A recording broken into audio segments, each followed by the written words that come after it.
if you have such an opportunity, come in. That is one way to enter. Once you are within the system, doors will open. And then another thing, if the public universities not opening yet, go in through the private university.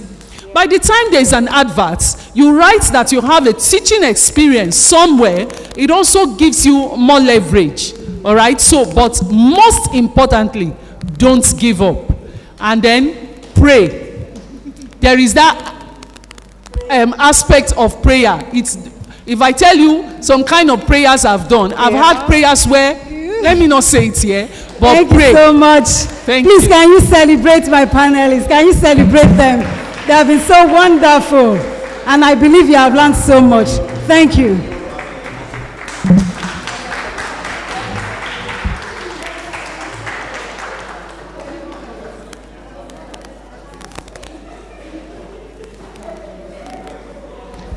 Thank you so much, dear esteemed professors and senior colleagues. Thank you for that impactful lecture. So moving on, we're going to have a business talk.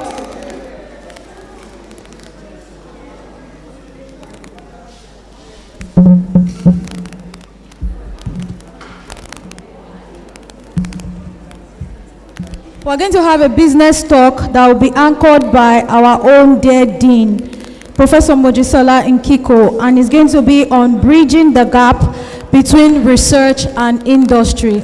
You know, a lot of what we do here in the university is just research, publish your research findings. We have to be able to create a pathway through which we can sell, make an enterprise out of what our research findings are. So let's welcome another professor. This professor is a professor of chemistry. She's going to show us the chemical pathway to bridging the gap between research and industry. Please put your hands together as we welcome Professor Mojisola Nkiko.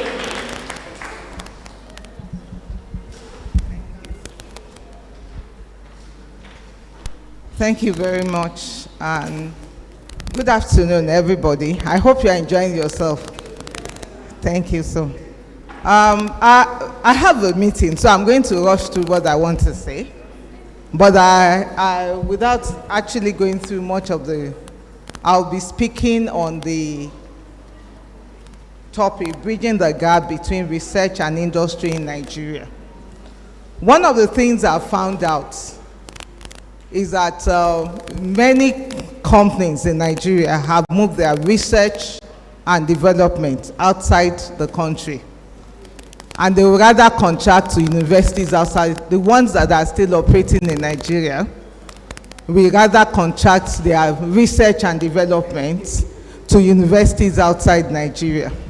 First, I'm going to tell you a story because I want to make it as practical. I tell myself I'm a chemist.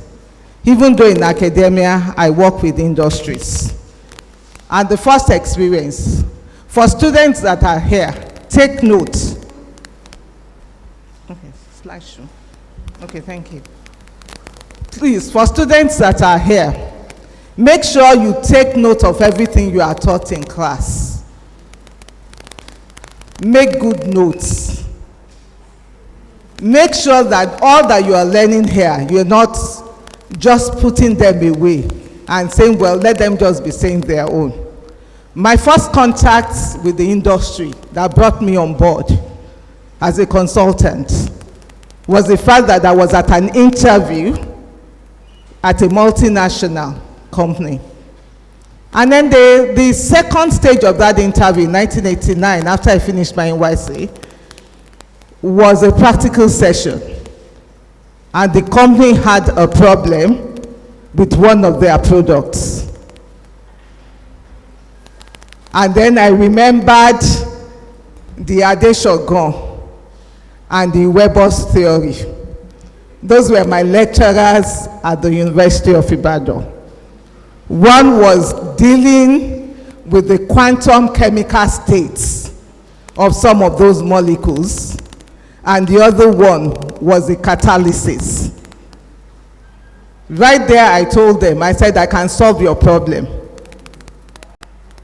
And out of the people that were, I was able to solve that. And I said, if it works for you, don't give me your job. I want to be a consultant, and this is my fee. And so I left the job and became their consultant. And in 1989, you know, ₦1 million is a lot of money. And that was my first earning. So I want to tell you this, that your training as a scientist opens you up, but that is if you take that training with all the seriousness that you need. And coming down to research, I do research and publish, but I lay more emphasis on my industrial work. The first thing I want you to know is that industries are looking for products that will be that will develop the country, that will improve the standard of living, that will create wealth and reduce unemployment. Now, one of the focus of the universities and research centers should be to convert their research outputs to meet tangible products and services. And if you can't do that, then we are missing out on increasing the GDP of Nigeria and still complaining about minimum wage. I'll tell you another encounter. A company starting cosmetics, is a cosmetic company, started, and they told me their research and development unit is in Brazil. And I looked, I said, Brazil is a third world country. How come Brazil is far better than us? And they said, if you are going to work with us, we want you to first prove that you can do better than what Brazil is doing. And I said, okay, just sponsor me and let me go there and check what they were doing.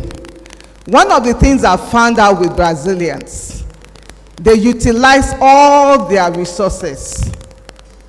Nigeria has a center or research institute that is in raw materials development.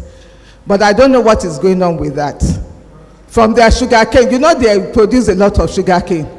From their sugarcane to anything that is product to them, they develop anything that you can think of. Ethanol that will power the car, ethanol that they will use for research, in the laboratories, ethanol that they will consume, and so many things. And I said, yes, in Nigeria we can do the same thing. All we need to do is to source for the raw materials in Nigeria and work with people who are willing to do that. So sometimes when we want to bridge the gap between these industries and this, we should be very open. It is a learning curve. You are going to be like a student and also a coach in helping industrial development and the university to grow together. Now, really, our research is based. I'm missing. What happened to the slides? Okay. Okay, our research is actually premised on the need for the expansion of frontiers of knowledge, rather than solving societal problems, which will culminate in the progress and advancement of society, really. So universities actually should be regarded as the source of expertise and research capabilities, as well as building the talent or skills required for the industries.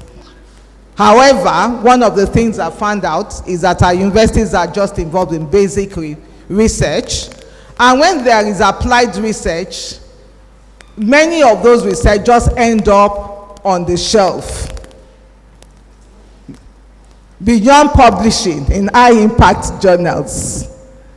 I'm not saying you should not publish it. I have publications in high-impact journals, Scopus-based, but that's not it. Beyond publishing in high-impact journals, the university should be the hub for research, innovation, and improvement of the well-being of the society in Nigeria. So professionalism requires the experts in industries. It means we should begin to look at how do we bridge this gap. Number one, we have to identify the gaps in research and industry in Nigeria. Okay? What are those gaps that we need to fill? For instance, Nigerian industrialists, they lack aside from importing things into the country, the raw materials that they're going to use, they import the experts who are going to turn these raw materials into products. The machineries or equipment that they are going to use are all depend on importation. What are we doing? That is one of the gaps that we must identify. First, we must identify for production of things, raw materials that are needed in different industries. Now, I know that we have setbacks of inadequate funding and incentives for researchers. One of the things that keeps researchers off for industrial development is the fact that it is always very prolonged. It is not a matter of garbage in and out. In 6 months, for an industrial research, you cannot do that. In actual fact, recently, I told a colleague of mine, I said, for the first time, I want to share a research with you. And this is where we are going. So that to accelerate the process. I said, because it's dragging long, and I don't want a case where I'm going to lose out on that particular work that is given. So what we're saying is that even though the funding is not there, when we have the products that we're going to market, there are industries in Nigeria that are looking to buy into those products. Whether you are going to give them the source of the raw materials, the preservation, and everything that they need, there are industries that are out there looking for. And you know that labor is really cheap in Nigeria. Because now America is recruiting Nigerians who are working for them and they are paying less. So it will be easier for us in the academia to take over that, even if they are going to pay us less than our American counterparts, but we will still be earning that money. Most research development units, okay. Now, what are the strategic pathways for bridging the gap? The first one is organizing workshops and conferences with joint partnership with researchers and industries to stimulate regular interaction. And I hope from this conference, one of the communiques will come out is to identify those industries we want to work with. One of them will be pharmaceuticals.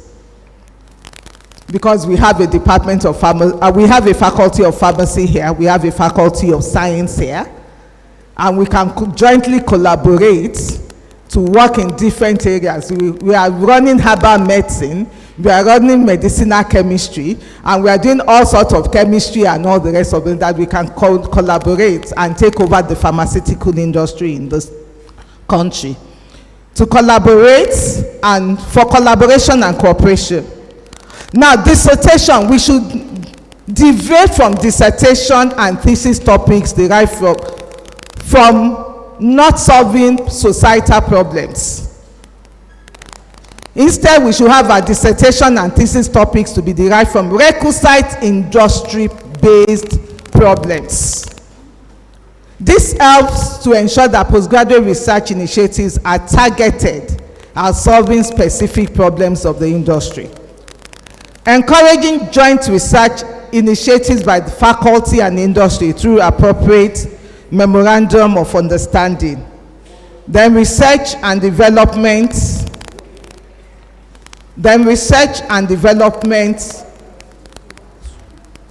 Okay. Sorry about that. It has, I think it has, okay. Research and development laboratory sponsored by the industry at the faculty. So that at this point in time, we are not going to be talking about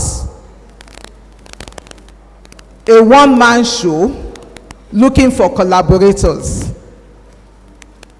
In those days, I remember that AJC Ward and Continental Pharmaceuticals had research laboratory in UI.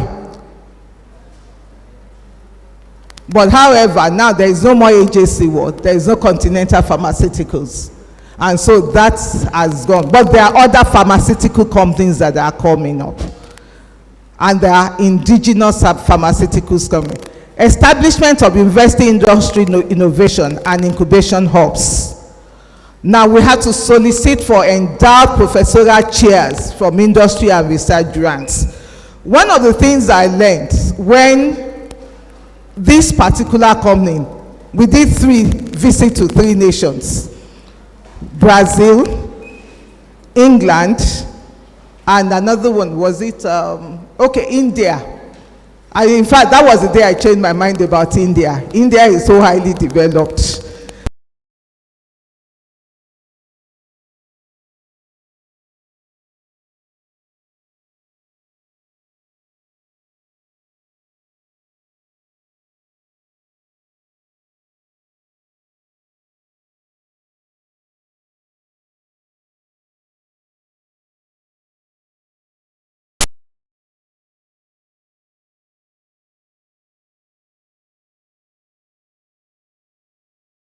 And help us out on this, and then they'll give money and give you a time frame.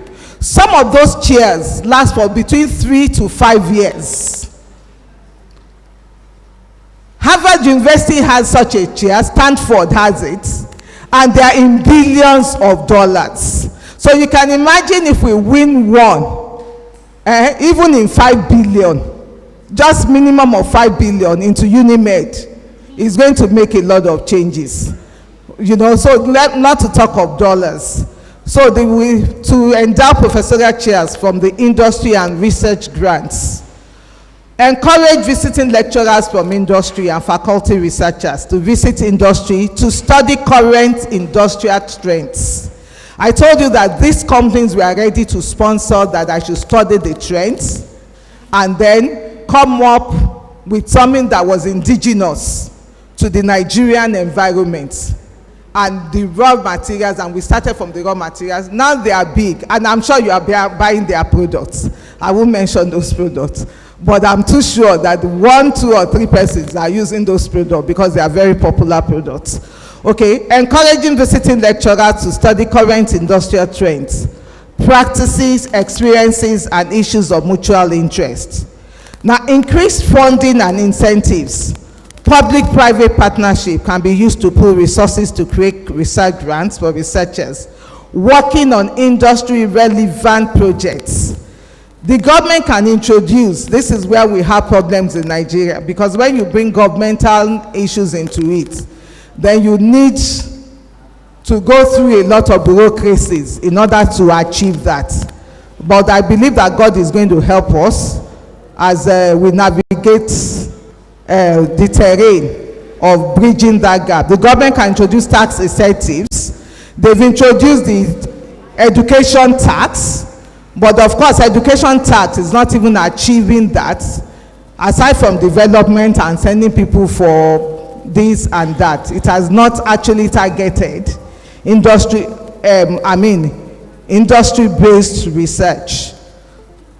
Commercialization policy and sharing formula. I will dwell a little bit on this. Many universities, why people will not release their patents to universities is that there is no commercialization policy, there is no sharing formula. Patents are very good. In actual fact, in some clients, in advanced countries, your patent ranks higher than the number of publications that you have. And the academics there used to pride themselves on how many patents they can boast of. But when they do this with their university, there is also returns on their patents.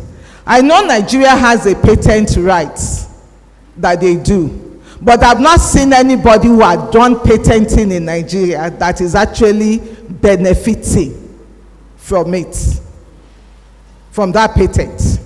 They do it there and you use it as part of promotion. Okay. Your gap benefited from it. Okay, the product, that's very good. But that is not, it's an individual one. Is that the university? Okay, that is benefiting from it. Actually, that's very good. So I'm going to put that one down, that I've seen somebody. You give me that record, because I was searching now for those who have. Now, this involves legal protection, licensing, intellectual property. One house. There are 3 ways of benefiting from your patent. Dr. Agbaje, please. There are 3 ways of benefiting from your patents. You can have outright sale. That's what many people that do maximum benefit do, it from outright sale. You can do a joint venture. In joint venture, there is a sharing formula, there is a policy. You go through, after the right has been protected, and you see many of us don't want to pay lawyers. They are intellectual property lawyers who will help you to draft the contracts. The company will draft a contract, you will have your own, and you all agree. And then you sign that document, and it is registered at the probate. That protects your rights. So even as at that 89, when they brought me on that multinational consultancy, I have my rights protected. As long as they are producing that product, they must pay me a royalty. It is when the product goes out of the market and they stop, then that royalty stops. So even my children will still benefit from it, because it's a right. So it was not signed outrightly to the company. It was joint, so it's protected under that. So there is a outright sale. The pounding machine was sold out outrightly, and that's why we are not benefiting. Nigeria is not profiting from the pounding machine, because the person who patented it probably was not properly advised, and so he sold it out outrightly. And so there are many companies now who are producing pounding machine. Kasa, Binatone, Kenwood, every other person is producing it. But if you have that right, it will be limited to the number of people who can do it. Anybody that does that must have, there must be another license and legal backing to protect the product, the process of, and the sharing formula. So in conclusion, I would say that research and industry need to close existing and inherent gaps and stimulate collaborative partnerships and cooperation that galvanizes their respective capabilities and potentials for synergies. And I want to say here that in UNIMED, we should begin to identify areas. This is where you have collaboration. Because when you want to go into this, one of the things your research should be, it should be reproducible. Those methods should be reproducible. Your method must be scalable. You understand? Because after reproducing that method, and you know they are stable enough under different conditions, it must be scalable. Because you are not just doing one pocket thing that you are producing minute quantity of film, because you are going industrial. So it must be scalable. You must be ready to run a pilot. A pilot project is we simulate what is going to be the industrial process. And it is when your pilot scales through all the stages that then they can go into that production. So you can see it takes a lot of processes. So you need on board. After that, they will ask you for the trademark and the branding. And you cannot trademark or brand without employing those who are in the social and management sciences. So you see, it involves, bridging this gap involves collaborating with so many people. So if you are somebody who is not ready, you know, somebody said something here and said we should stop covering our research. And if you do it like that, you will not know what is going on outside there. Because if somebody knows, he might say, this thing is really good, though. Have you thought of it this way or that way? And then you can start thinking of expanding your frontiers. And you need people in engineering, because you need machines and you need equipment.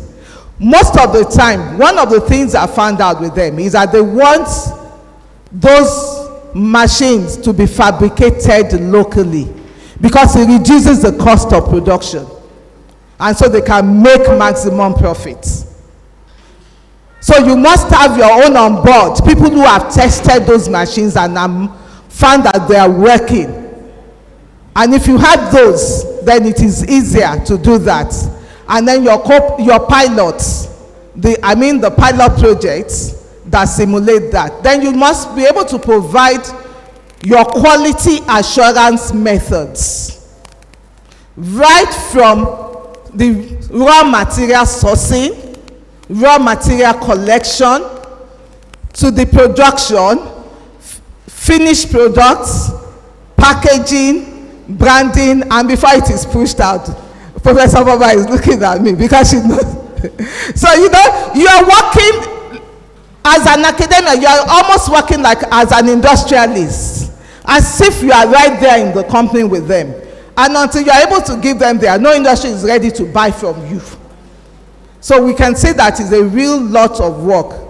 I just hope that with this little I've been able to share with you, we will start with thinking of how to make up research more profitable. Thank you.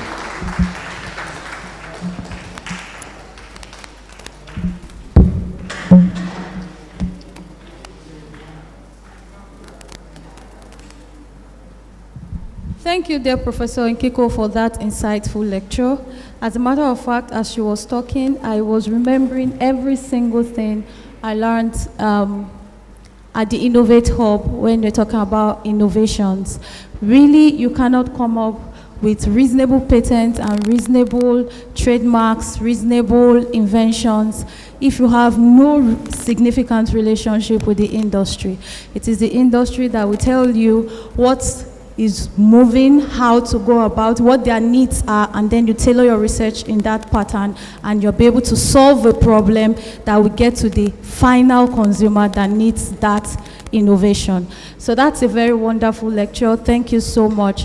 Please, let's ask our questions. I expect that we should have more than one question, because this is the way forward in research.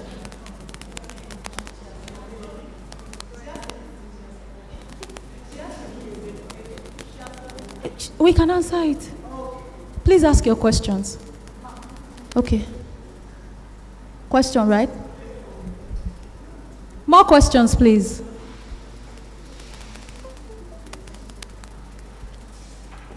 Okay. Please, let's have you.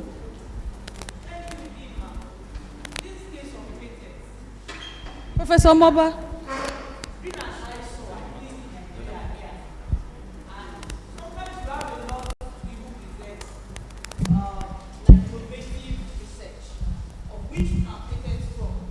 But even the process of patenting is a big challenge.